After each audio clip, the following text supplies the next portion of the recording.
The FCS College Football Experience Week 10 reaction show on the Sports Gambling Podcast Network is brought to you by 365. All right. Yes. Bet365.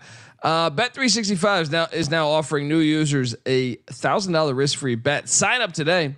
sportsgamblingpodcast.com/bet365.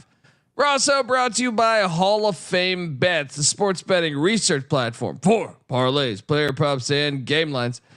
Download the Hall of Fame Bets app or visit hofbets.com. Use that promo code SGPN to get 50% off your first month and start making smarter bets today, people. We're also brought to you by Game Time. Game Time has last minute tickets, lowest price guaranteed. Use that promo code CFBX for $20 off your first purchase. And remember, as always, folks, to let it ride. This is Brian Bosworth, aka The Boz, and you're listening to SGPN. Let it ride, brother. Peace out. Boz out.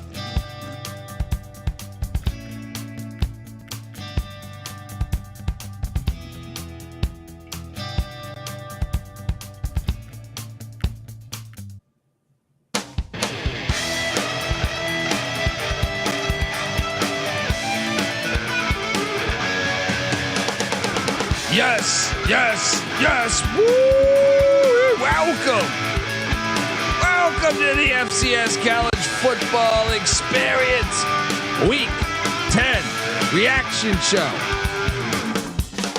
Oh, we have got, I tried to get this in yesterday. It couldn't fit in. Schedule was all over the place. So here we are reacting to a little late than the normal time, but reacting to a great FCS Week 10. Look, folks, if you're wondering who the hell you're listening to, that's fair. My name is Colby Swinging Database Dan, aka Pick Dundee. That's not a pick. This is a pick. He was raised in the land down under, where a man thinks on his feet, speaks with his fists, and lives by his wits. When Dundee happened, he was a superstar. I'm probably drinking too much and celebrating too much and not sleeping. Would have killed a normal man, but no, that's gone. The medical advice I got from that was like being hit by lightning. Pretend it never happened and get on with your life. Yes. When you're losing, you got to pretend it never happened and get on with your life. But when you're winning, you got to remind people that it happened. All right. And that's what we do here on this show. I am joined by my co-host, this guy. They call him the Gulf Coast Guru. He's known to spend half his life on a pontoon boat and the other half on a power boat with babes, broads, and beer bongs. All right, give it up for Mike Rose, aka the Gulf Coast Guru. How you doing, brother? Yo, buddy, I almost feel guilty. I'm down here swimming with mermaids and riding manatees, and you're doing like 50 shows a night. Oof, I gotta catch up someday. Yeah. But when basketball hits, man, when basketball hits, it's an overdrive, man. You're like, oh shit. Shout out to the chat. Robert Martin's checking in from Winnipeg, Canada, saying, "Hey, what's up, guys?"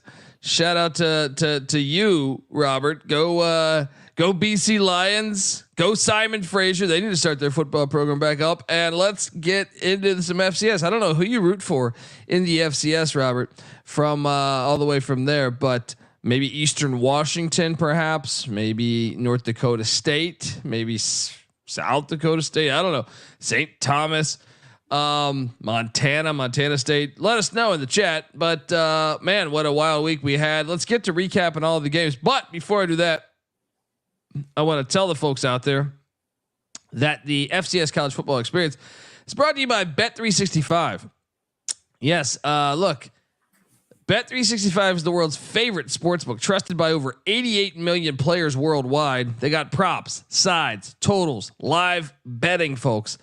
Bet365 has you covered with whatever you got, whatever you need. And if you like boost, you're gonna love Bet365. 30% profit boost on your NFL same game parlay. Woo! Plus, they even have an early payout offer if your team goes up 17 points. Sign up today and choose from two bonus offers: either $1,000 first bet, safety net, or bet $5, get $150 in bonus bets. Just head to sportsgamblingpodcast.com/bet Bet365. That's sportsgamblingpodcast.com/bet365. Problem gambling, call 1-800-GAMBLER. Folks. Yeah. I mean, we're also brought to you by Underdog Fantasy. Look, Underdog is a way to play alongside your favorite fantasy players all season long.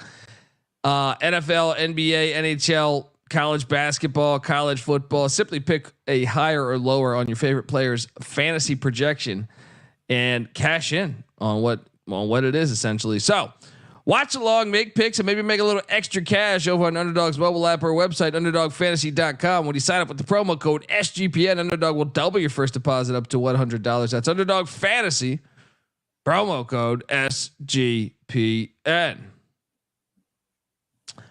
All right, we are back on the FCS College Football Experience Week 10 reaction show. And Thursday, things started off with a bang for me because Bethune-Cookman covered the 10. Had to sweat it a little bit. They got it done against Mississippi Valley State, as I bet the hell out of that. They're not. Bethune-Cookman's not the worst. You know who is the worst? It's Valley State. What'd you make of this one? Hey, wait. Pine Bluff's worse than Mississippi Valley State even. So not quite the worst, man. But yeah, I took the 10.5 here just because I thought both teams were god awful. But hey, you win some, lose some. This matchup went kind of how it should, I guess. Well, we both hit on the Ivy Friday game, depending on where you got the number. When we gave it away on the show, Princeton was catching more than the touchdown. And when we saw it Friday afternoon, it was Princeton, -2? Yeah, that's where I saw it. Had about 9 points, a 10-point swing. Well, we got the game right based on what the line was, but it depends where the audience did. But shout out to that.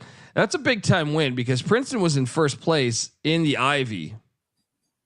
And now, I mean, I'm looking at the standings right now. The Ivy is just so Harvard is 4-1. Remember, Princeton has a tiebreaker with them, so they're gonna need Harvard to lose a game. But after that, it's the Big Green, Dartmouth, second place tie with the Penn Quakers, Yale, Princeton, and then you have one game back, Cornell and Brown, and Columbia at 0-5. So big time loss there, big time win for Dartmouth. Let's jump over to Saturday. Duquesne, Wagner. You know, I locked up Wagner. They hit, but the Dukes of Duquesne did win.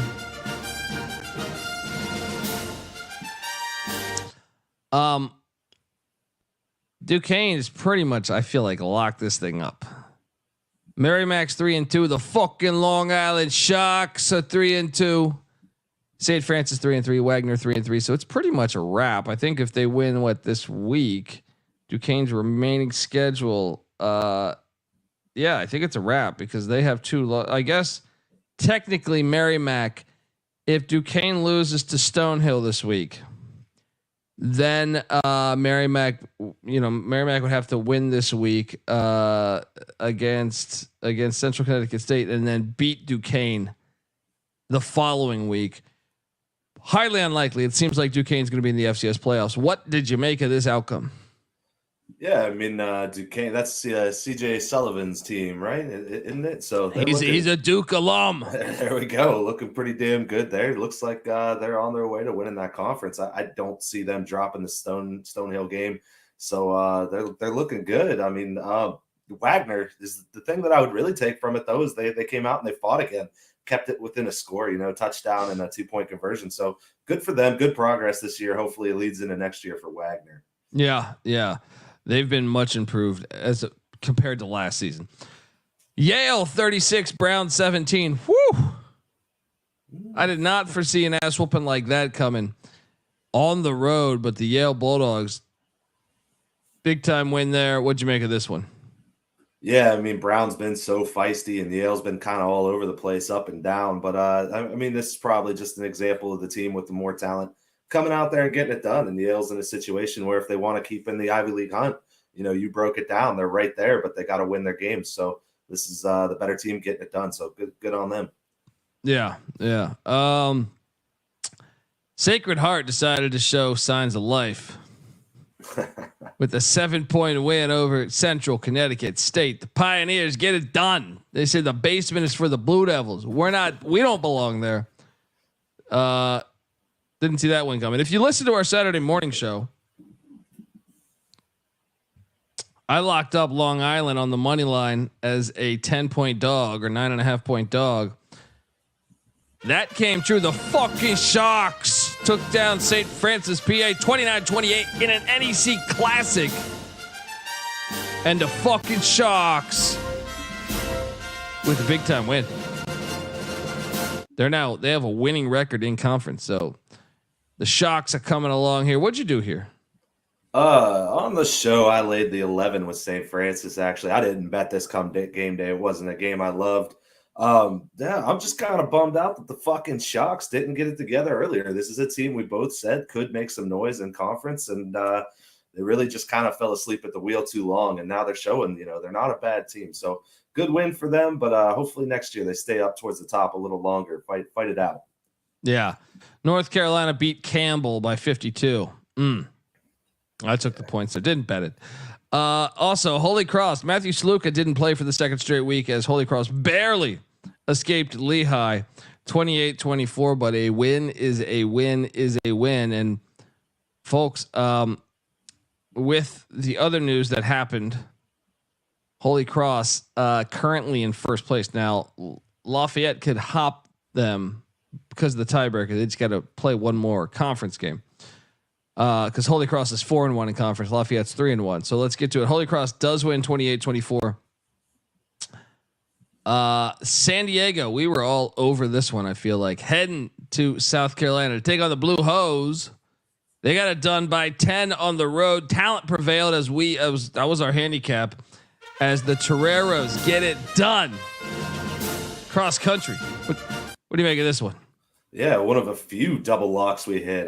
Blue Hose been a little feistier this year, but definitely a situation where talent comes up and prevails. I'm glad to see San Diego getting it together. I know they had the coaching switch in the offseason, a little bit of karma early on, looked like, but it's a good win for the program, and hopefully they kind of catch some momentum here. Presbyterian, keep on working. Yeah, and then let's get to, and Harvard beats Columbia 38-24. If anything, it might have been a little closer than I thought it was going to be. Drake goes into New York and has that lockdown defense. Red Fox thought they're going to get something going. Not so fast.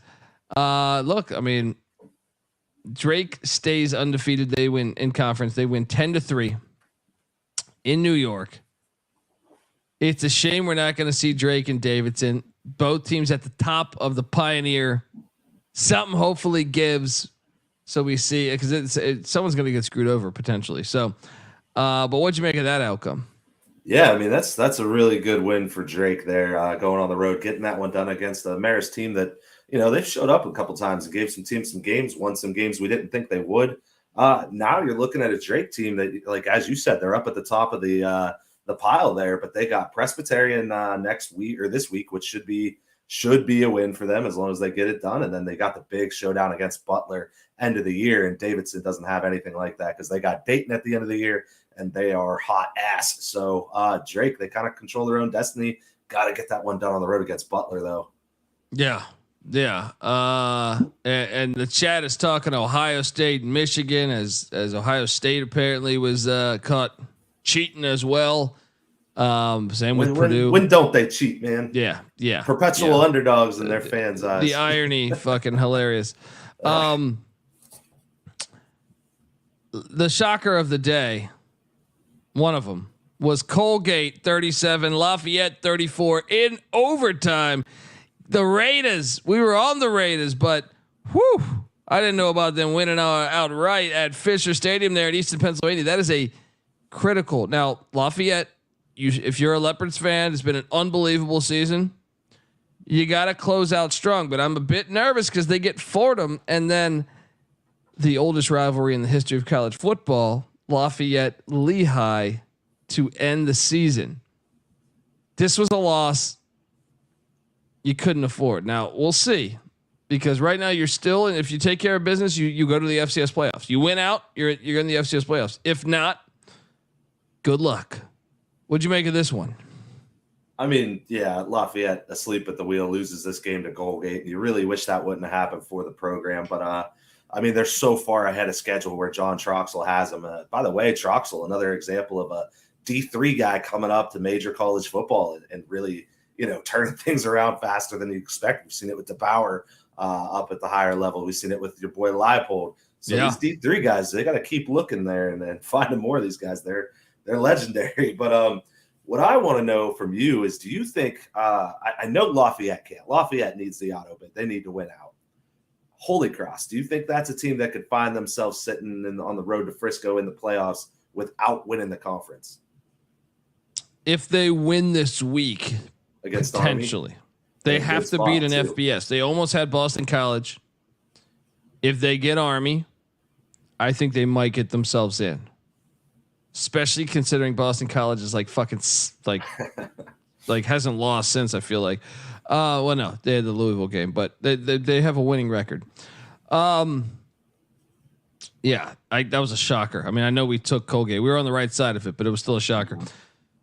I got cute with this one. I took New Hampshire to Wildcats against Villanova. Villanova is showing they belong, I think, in the FCS playoffs with a double-digit win at New Hampshire. New Hampshire's been one of the more disappointing teams in the FCS this year. What'd you make of this one? Yeah, I did not see this coming. This is one where we picked, kind of based off of a smell as opposed to diving in, as Patty C always says, and sometimes as a handicapper, you get caught up in that. You see a number, you think it's speaking one way, and you bet against your head. But yeah, I mean, Villanova looking great this year. I mean, the top of the CAA heap is definitely not what I think we really would have pictured it being. I mean, it's kind of some of the teams, but in just a completely different order. Really fun conference. I hope everybody's following this because this is outstanding. Yeah, folks, and just to key in on that, currently in first place is the Albany Great Danes and Big Paw Fries Poffenberger. Also in first place, they have 5 teams with a 5-1 record: Villanova Wildcats, the Elon Phoenix, the Delaware Fighting Blue Hens, and don't sleep on the Richmond Spiders. If anything, New Hampshire, who people thought could win the thing, they're 2-4. If anything, Rhode Island, people thought could win the thing, they're 3-3. William and Mary, the Tribe, people thought maybe they're 3-3. It's been a wacky fun season in the CAA, folks. Stony Brook got absolutely housed by Monmouth, 56-17. Monmouth is also 3-3 in that conference. Seawolves are terrible. Cornell 8, Penn 23, Franklin Field. I thought Jamison Wang could be able to cover the number. He doesn't. The Penn Quakers defend the best stadium there, Franklin Field. None of those that surprising, right? No, not really. Penn's still riding them to be atop the Ivy by the end of the year. I'm still hoping on that. For whatever that's worth for the Ivy League, I guess just pride since they don't want to be in the playoff. But yeah, not too surprising. I was on Penn on that one. Cornell wildly inconsistent, so they got some things to figure out with old Jamison Wang. I was surprised that Maine went up to, or that Hampton went up to Maine and got a win. Shout out to the Hampton Pirates, who are now 3-3 in the CAA as well. Maine 1-6. What happened to the days? I remember when the Maine Black Bears went into Starkville and beat Mississippi State. They've hit some tough times lately. Hopefully that program gets back to where it should be. Morgan State only beats Delaware State by 7. Remember that spread was ridiculous. Towson beats A&T, but only by 10. And then Davidson, that I feel like we should pause on Davidson because they won 61. They put up 61 points on Stetson there in Florida. This Wildcat triple option attacking. What do you make of that one? Yeah, but they gave up 41, so they actually didn't end up covering. So we still did hit our pick on Stetson there, but Davidson, yeah, that offense looking explosive, and that week schedule they had really looks like it's going to pay off and possibly get them the auto bid. So very interesting there. Good for them putting up 61, I guess, but they better learn how to play a little bit of D. Giving up 41 to Stetson, not a good look. Yeah. We locked up VMI against East Tennessee State. Danny Rocco and the Keydets got a big win of the SoCon. They're not going to be they're not going to be on the road to Frisco dancing, but it's a decent year considering 4-5 now. I think he's doing a pretty damn good job. Big time win there. East Tennessee State. I don't know what's happened to that program. Not that long ago, they were solid FCS playoff team. Nope. Now they're a fucking train wreck. Nice win there for the Keydets and Youngstown State. They didn't get phased when they left the ice box to go to Terre Haute. 19-7 win. Yeah, and that was a sneaky spot. Mm-hmm. The bad news is that South Dakota State didn't lose, but we'll get to that. Big time win for the Penguins. Kennesaw State got up early. I think it was 14-0 on Sam Houston, and I go, whoa. I know Kennesaw's jump into the Conference USA next year, but Sam Houston scores 24 of the last 31 points of the game and gets the win as Sam Houston gets their first first win in the FBS. I know they're playing an FCS team. Some of the games of the days here. This game was insane. If you have ESPN Plus, go watch this one. Gardner Webb and Bryant. Unfucking believable. Gardner Webb looked like they were going to lose this game a couple times, and they needed this because now you really have a situation here where they have the tiebreaker on UT Martin, and by the way, we'll get to UT Martin. Gardner Webb though stays alive to potentially get the auto bid by winning 45-44 over the Bryant Bulldogs. What'd you make of this one? Yeah, this one was crazy. This is a game. I actually bet this one. I got Gardner Webb at -1. So I pushed this game. No harm, no foul. Bryant finally showing up. But good win for Gardner Webb. I mean, get it done on the road in overtime. That could be tricky to do sometimes. And now looking at the rest of their schedule, they got Tennessee Tech, who, I don't know, maybe a little bit of new life. They've been feisty recently. And then Charleston Southern, the same thing. Crappy team, but they've been a little feisty lately. So they really control their own destiny here. That auto bid's theirs for the taking with the tiebreaker over UT Martin. So glad to see it. I love this team. Yeah. Fordham gets past Bucknell in a close one, 27-21. And then the CAA delivered. Albany, the Great Danes go, beat the piss out of William & Mary. We were all over the Great Danes here. 24-8. William & Mary's having a tough year. And the Great Danes I actually think the Great Danes look like serious contenders for the FCS championship. Another one in the CAA. Shocker. Elon 33, Delaware 27. Whew. Let me ask you this. You look at Elon and say they're overall 5-4. They're 5-1 in the CAA. And when you look at they wouldn't get the outright bid because they lost to North Carolina Central. They lost to Gardner Webb. But damn, they have some nice wins now that they've compiled, whether it was William & Mary, which I guess looks worse now. But at Delaware was looking unbelievable. What do you make of this Phoenix team? Yeah, I mean they were one that also went through a lot of transition this year. Got transfer quarterback coming in and stuff. So interesting to see them beat some of these teams, but then they lost some games that hurt them. Like you said, I think they need the auto bid. I don't think they're in a good enough spot to get in without it, honestly. And this week they're going to go on the road and they have to play a Richmond Spider team that's only been getting better. So back-to-back road spots, big win over Delaware. I don't like that spot for them. On the other side of the coin, man, Delaware, disappointing game. And this is a team that I think a lot of people were kind of the publications were looking hesitant to kind of rank them really up there in the upper echelon of the league because they really didn't beat anybody. And now we see them, playing this Elon team and they get beat at home. Maybe they're a little more fraudulent than we thought the Blue Hens were this year, but I think they're looking at a playoff spot either way. Well, here's what's interesting here is, obviously Richmond's 5-1 with Elon. If you take care of business against Richmond, that's the last big test. You have 2 games left, but you go 7-1. Delaware and Nova play each other, right? Mm-hmm. I know Nova gets Towson, I think, before that. So I think if you're a fan of Elon, you're rooting for Delaware to beat Nova because Nova beat Elon 21-0. So then your argument to the committee would be like, hey, and then also it looks like Albany's cruising. They're at Stony Brook and then home to Monmouth. So it looks like Albany, which Albany and Elon didn't play in the regular season. So I don't know. It would be interesting to see.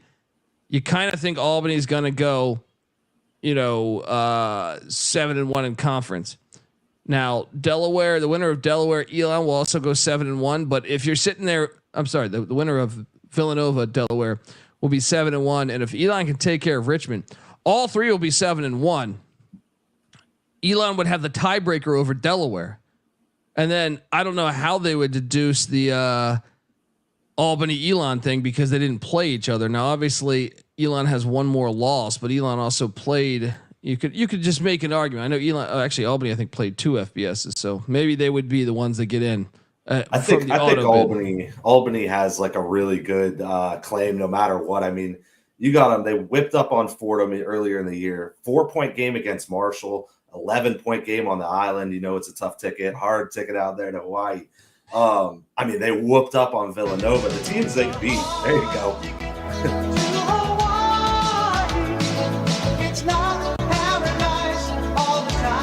Yeah, it's a hard ticket for Reese Poff, but yeah, I think you're probably right. And I'll be honest, I look to take Albany in the FCS playoffs because I think they're a pretty fucking complete team. Where do you rank Reese, Big Papa Poff, among the quarterbacks in the top 5? Right? Yeah. I mean, you got Gronowski at South Dakota State. It's hard to put anybody over him because he's been so dominant. After that, I mean, there's a slew of different quarterbacks you could say that are good, but I think you could make an argument that Poffenberger is right there among them. It makes me wonder also if he's not going to transfer out, because I think the FBS might come calling. We'll see. I hope he stays at Albany. Yeah. Yeah. The SoCon had a huge game for the auto bid, essentially. And that was Furman Chattanooga. Furman wins 17-14. So now we're in a spot here where Furman's in first place, Chattanooga's in second, Mercer's in third, Western Carolina's in fourth, Sanford in fifth. What's crazy about this is Carolina has the tiebreaker on Chattanooga, but Mercer has the tiebreaker on Carolina. So there's still something to play for here. I know the Catamounts also have a nice non-con. We'll talk about them in a second, but huge win for Furman as they pretty much locked up they did lock up the SoCon auto bid. North Dakota 45, Murray State 31. Tommy Schuster became the all-time leading passer in ND history. Northern Iowa 50, Western Illinois 6. Whew. Valpo got a win 21-7 against Dayton. That I did not see coming. And then we had a barn burner in the Valley. South Dakota 14, Southern Illinois 7. So let me ask you this now. So South Dakota State beat the piss out of North Dakota State. We know North Dakota State's history. Are they going to get in? Yeah, so I think unfortunately this is a situation. We know the FCS, they got a better format. They got the real playoff, and that's what we love. But unfortunately, there still is some wiggle room for them to shoehorn in some good things. So North Dakota State wins out. Yeah, I think they're basically in just based off of history and the blue blood factor of it. I think we're going to see the Bison hanging out in the playoffs, even though I don't think they deserve it. Well, hang on. So the Salukis have an FBS win. Now, Southern Illinois is at North Dakota State. It's kind of a playoff game, in my opinion, because if that's this week, if the Salukis win, they'll move to 4-3. They have Indiana State to end the season. They'll be 5-3. And then the fact that Youngstown plays the Jackrabbits, someone's got to lose that game. There's a little more carnage to happen. I think the Salukis can still find themselves in the road to Frisco here in the FCS playoffs. If North Dakota State loses to Southern Illinois and they're 3-4 in the conference, they're following game is at Northern Iowa, which they could lose. There's no way they put them in if they go 3-5 in conference, right? No, I don't think you can, especially with the rest of the teams that they'd have to jump in the conference. There's no way you can do that. I've seen a lot of people giving a lot more love to Southern Illinois and acting like YSU's this bubble team. And I just want to point out my hometown Pens, they kind of put it on. They put it on Southern Illinois. So let's not forget them. Yeah. Well, I think I think the angle though on Southern Illinois is the non-con. Mm-hmm. Yeah, so Southern Illinois' non-con beating a Northern Illinois team that, by the way, is going to make a bowl game, I think, in the MAC, and then beating Austin P and also beating Austin P by the way they did. Austin P is sitting right now at it's the first place, 4-0 in the UAC, right?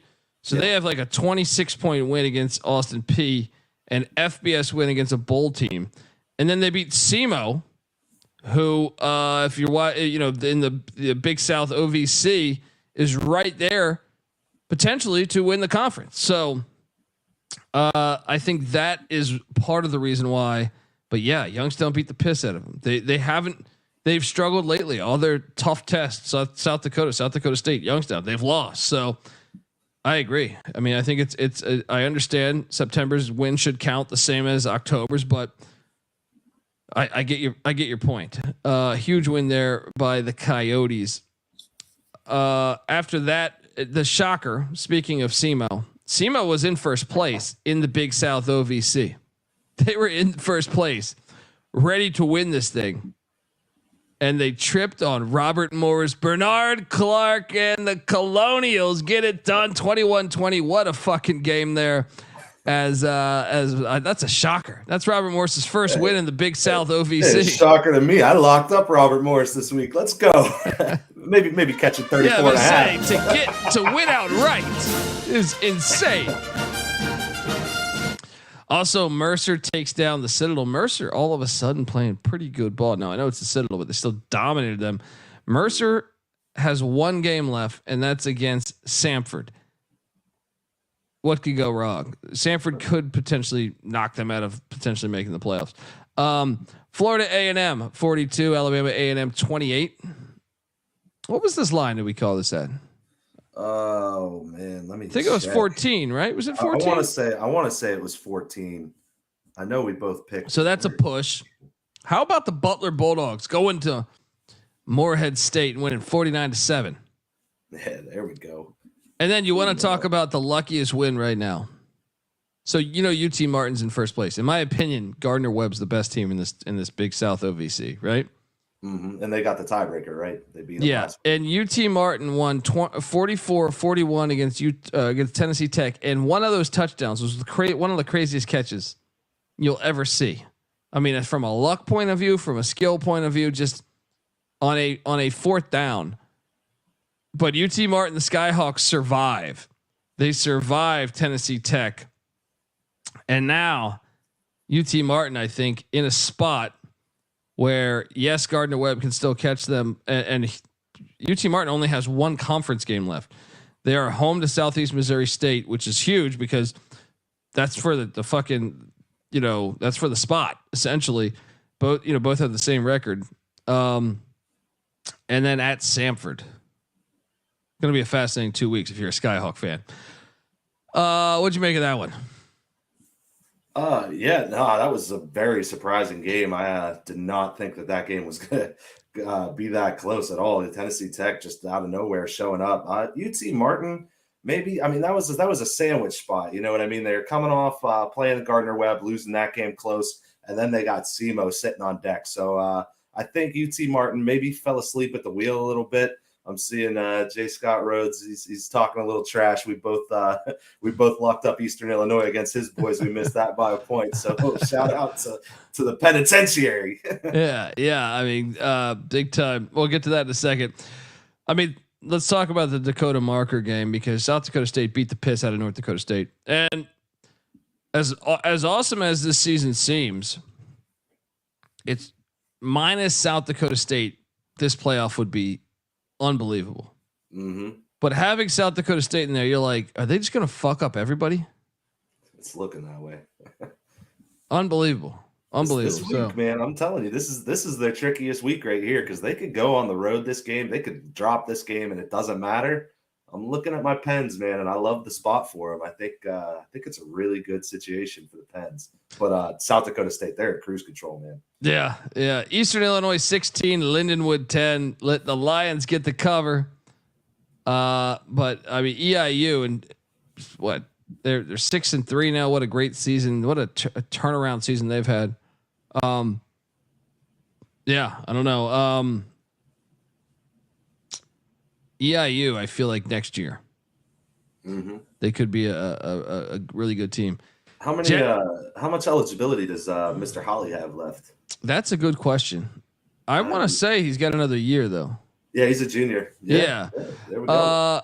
Jackson State 21, Texas Southern 19. Wow.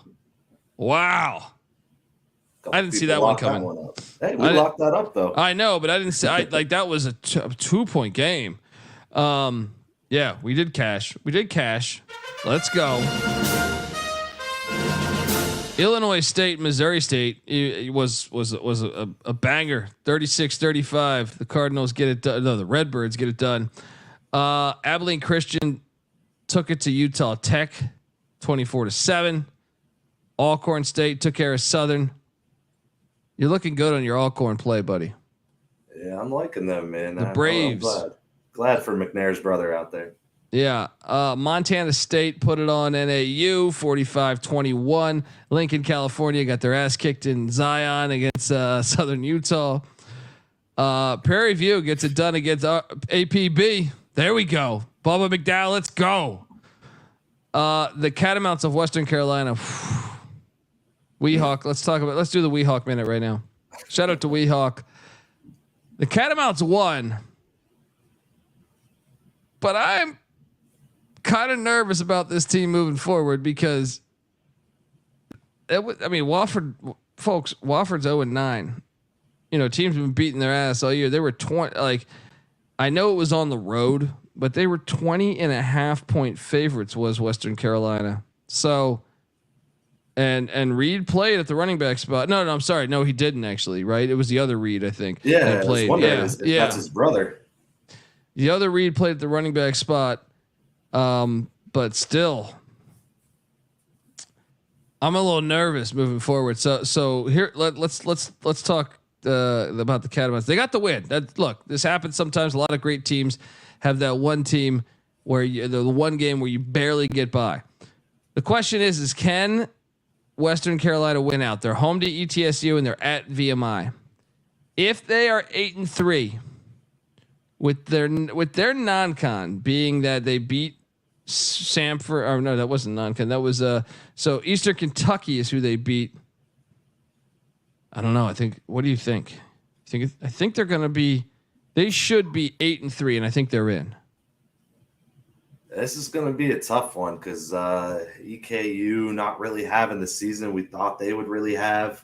They dropped the Mercer game, you dropped the Furman game, you dropped the Chattanooga game.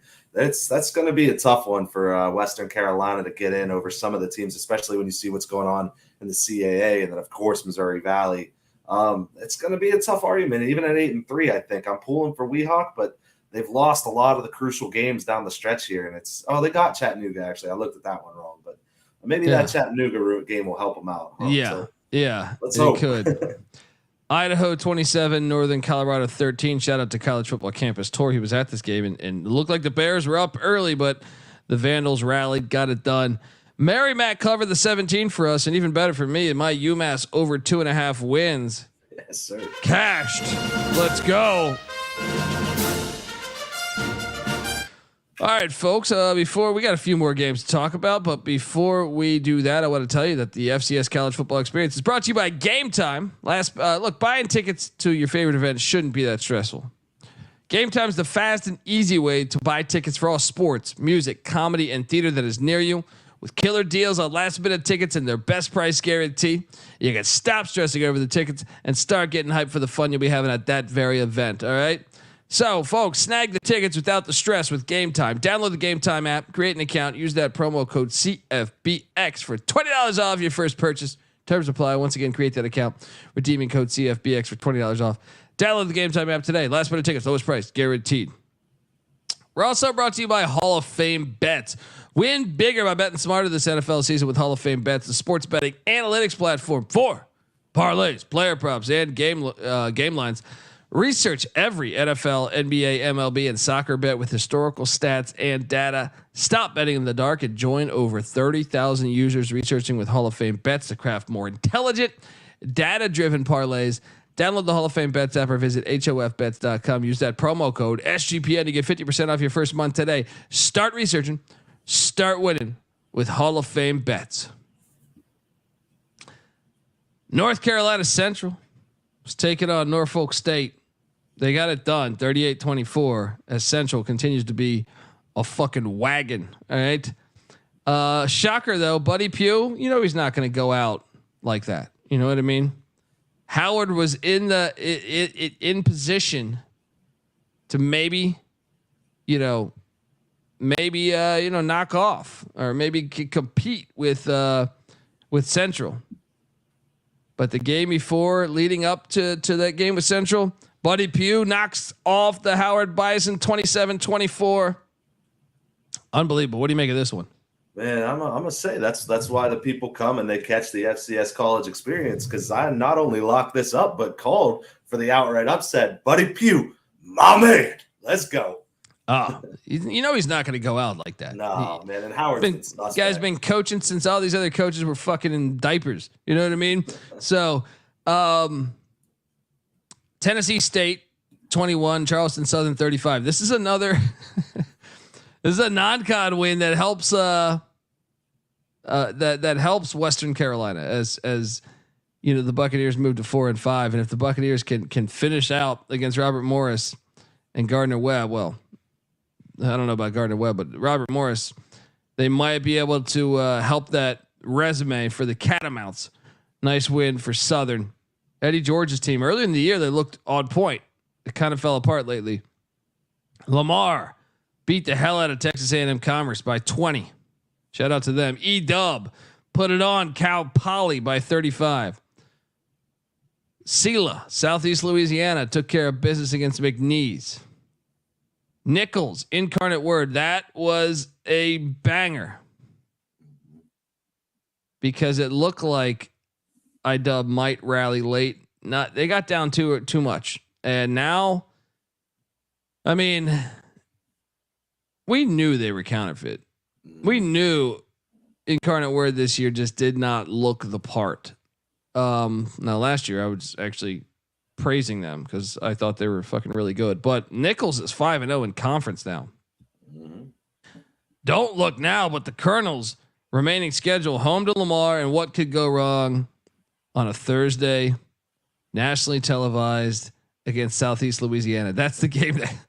But they kind of are playing with house money here because even if they lost a game, if they just beat Lamar, which is playing better this Saturday, I think they have locked up.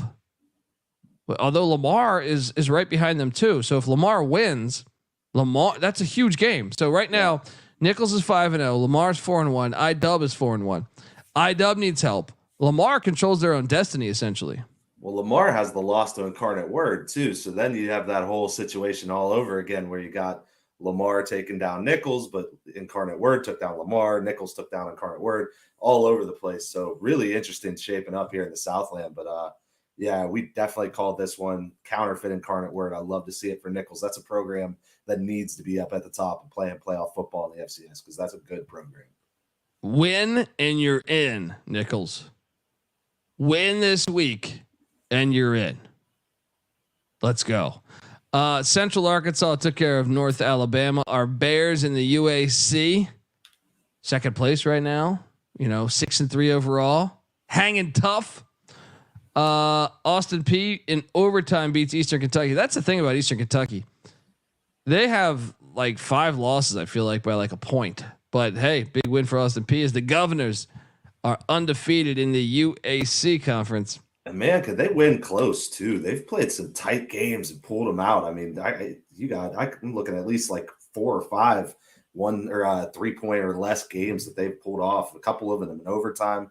So that team, you were on them in the preseason. I kind of thought, with the roster turnover, they might be in a little bit of trouble, but that's a team that could win. I think they're a sleeper. Yeah, I think so too. I was a bit baffled in the season opener against the Salukis, but after that, I feel like they got their shit together. Tarleton waxed Stephen F. Austin, by 42 points.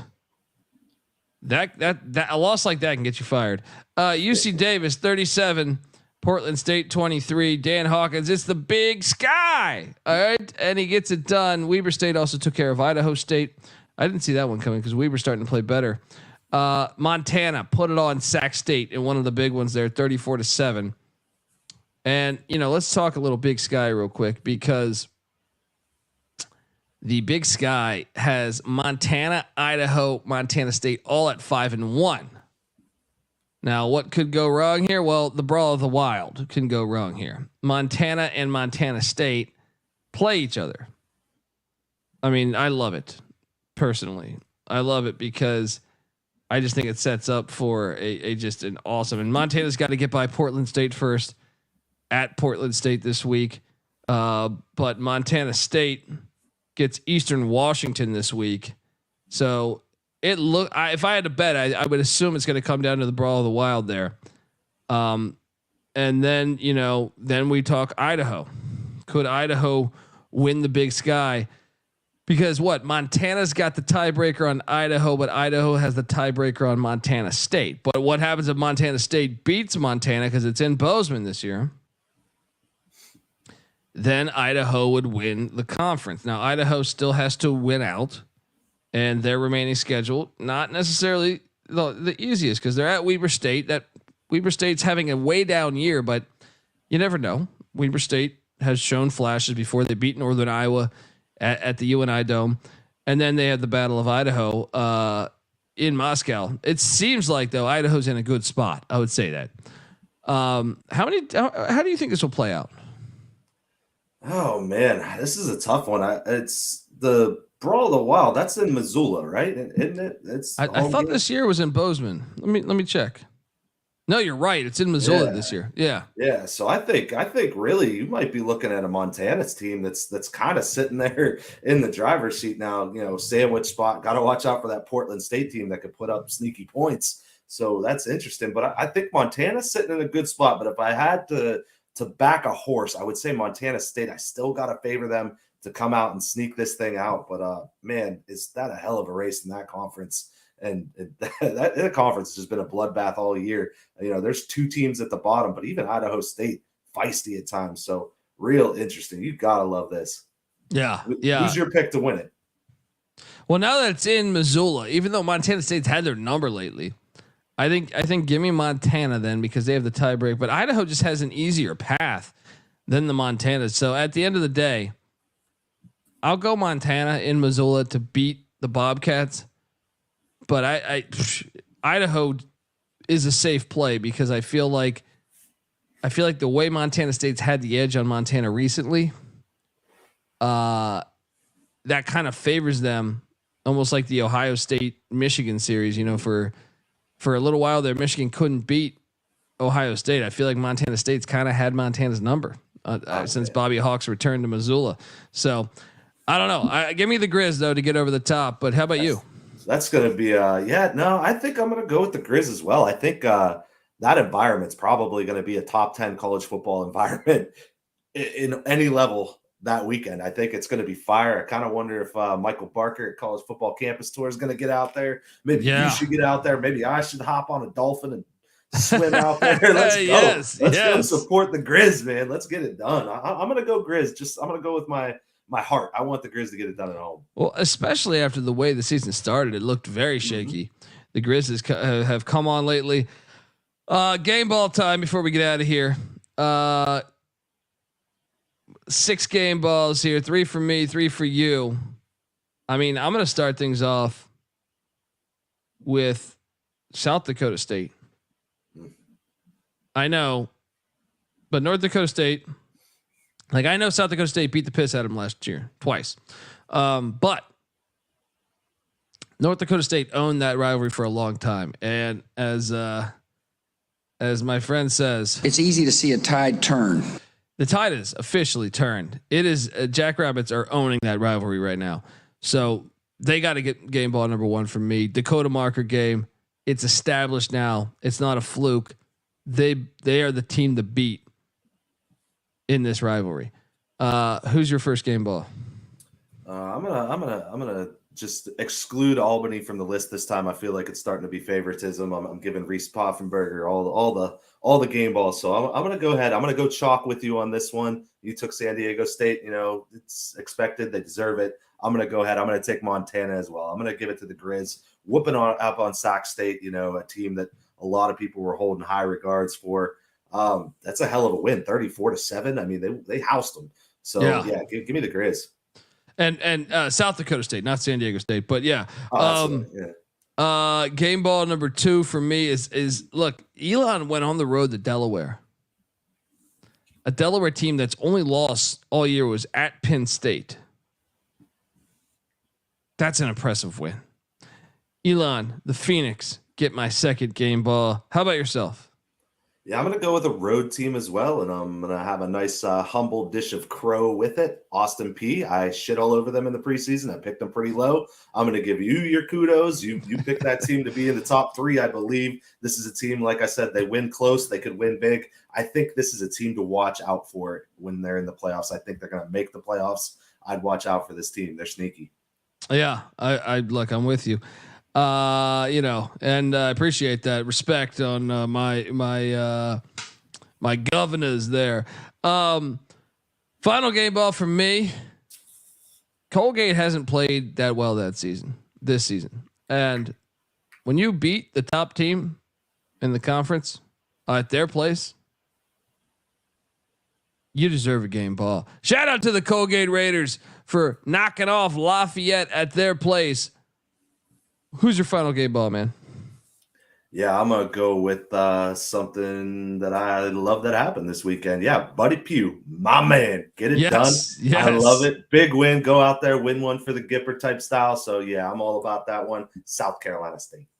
There we go. The Bulldogs get that game ball. Folks, we are the College Football Experience, the FCS College Football Experience. Make sure you give Mike a follow on Twitter at GCG_wins because the season's only starting. It's only heating up. You know what I mean? We have a legit playoff in this subdivision here. So give them a follow. I'm on Twitter at DColbyD, the College Football Experience. The FCS College Football Experience is on Twitter at TCE on SGPN. Folks, make sure you check out our college basketball show. We'll be back in a couple hours talking college hoops for the Wednesday slate. Every single night of the college basketball season, I'm breaking down games and action. And tough loss for Youngstown State last night. I know.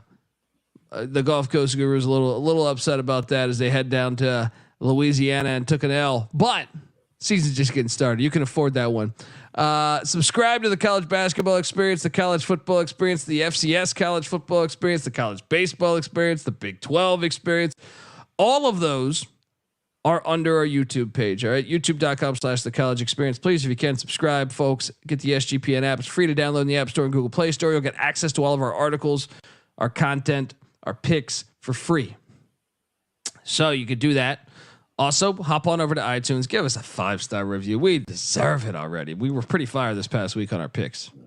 Pretty fucking fire. So hop on over there, do all that stuff. And until next time, folks, because we'll be back Thursday with picks. And boy, do we got a nice slate there. All right. Until next time, this is the FCS College Football Experience. You better start thinking about yours. And we out of here. Run and shoot.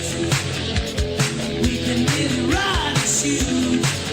And the whole team's cooking and the whole world's looking with the gamblers. Run and shoot.